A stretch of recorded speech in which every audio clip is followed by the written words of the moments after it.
Selamat sejahtera puan. Untuk tugasan kumpulan, kami memilih tajuk Sistem Pendidikan Jepun dari Perspektif Dimensi Budaya Hofstede untuk subjek SCCA 2043 Komunikasi Antara Budaya. Sebelum itu, saya perkenalkan ahli kumpulan kami, Adika Azwan bin Zailan, nombor metrik 260554, Muhammad Hadi bin Anwar 260675, Muhammad Jamil bin Adnan 260679, Azlan bin Abu Bakar 260917, Muhammad Syarul Azizi bin Muhammad Asri 260950, dan saya Winston William Anap 261026. Pengenalan. Pembangunan sesebuah negara bergantung kepada rakyat dan sumber yang dimiliki. Oleh kerana rakyat memainkan peranan yang penting dalam pembangunan negara, rakyat perlu dibentuk melalui pendidikan kerana ianya adalah tulang belakang mana-mana negara. Negara-negara telah menekankan kepentingan pendidikan melalui Sustainable Development Goal (SDG) atau turut dikenali sebagai matlamat pembangunan mapan. Pendidikan merupakan hak asasi manusia, pemangkin pembangunan negara dan instrumen terkuat untuk mengurangkan kadar kemiskinan, meningkatkan taraf kesihatan, membentuk kesaksamaan jantinah dan mengekalkan keamanan dan kestabilan negara. Dalam jangka panjang, pendidikan memberi faedah yang lebih besar kepada anak-anak yang berpendidikan hari ini akan membangunkan masyarakat yang bertamadun dan berpegang kepada dua prinsip-prinsip moral. Pendidikan juga mampu untuk mengubah perspektif untuk melihat kehidupan mereka dari sudut pandangan yang berbeza. Sistem pendidikan di Jepun. Pendidikan adalah salah satu aspek utama yang membentuk identiti kebangsaan dan merupakan sumber kebanggaan rakyat Jepun. Dalam program Organisasi untuk Kerjasama Ekonomi dan Pembangunan OECD untuk penilaian pelajaran antarabangsa PISA pada tahun 2015, Jepun menduduki tempat kedua dalam sains dan kelima dalam matematik dalam kalangan 72 negara dan wilayah yang mengambil bahagian. Colan 2021. Sistem persekolahan di Jepun juga masih merangkumi nilai-nilai seperti egalitarianisme, keharmonian dan kesaksamaan sosial yang diterapkan ke dalam Undang-Undang Pendidikan yang dikenali sebagai Undang-Undang Asas Pendidikan 1947 ketika pasca Perang Pertama, yang juga turut diterjemahkan sebagai Akta Asas Pendidikan Colan 2021. Pihak kerajaan bertanggungjawab untuk mentadbir sistem dan pembangunan dasar pendidikan.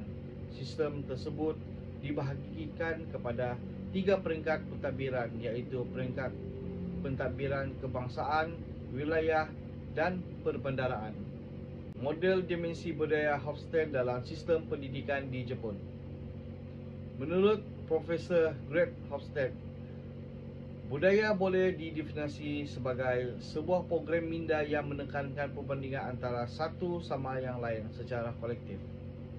Hofstede juga mendefinisi budaya sebagai sebuah program pelesiran minda yang meliputi pemikiran, persamaan dan tindakan yang diperolehi ketika kanak-kanak.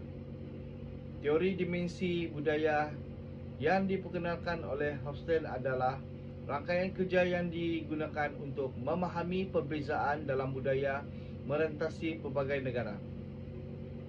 Berdasarkan kajian tersebut, Hofstede telah membangunkan sebuah model yang dikenali sebagai dimensi budaya Hofstede. 4 dimensi budaya Hofstede. Pertama, jarak kuasa. Kedua, maskulin dan feminin. Ketiga, individualism dan kolektivisme. Keempat, mengelak ketidakpastian.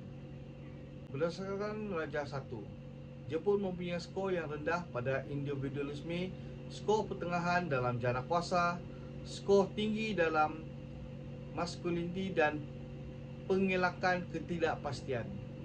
Jarak kuasa merujuk kepada penerimaan masyarakat dalam sebuah organisasi atau institusi terhadap pengagihan kuasa. Jarak kuasa boleh dibahagikan kepada dua, iaitu jarak kuasa tinggi dan jarak kuasa rendah. Jarak kuasa tinggi mempunyai struktur organisasi yang lebih kukuh, berpusat, dan segala arahan perintah yang diberikan oleh pihak atasan perlu dipatuhi. Jarak kuasa rendah pula mempunyai struktur organisasi yang lemah dan tidak berpusat, di mana orang bawahan diberikan kepercayaan oleh pihak atasan untuk melaksanakan tugas. Individualisme dan kolektivisme merujuk kepada tahap saling kebergantungan masyarakat dalam usaha untuk mengekalkan hubungan sesama mereka. Ia berkait rapat dengan imej diri sama ada individu tersebut mengiktirafkan diri mereka sebagai saya atau kamu.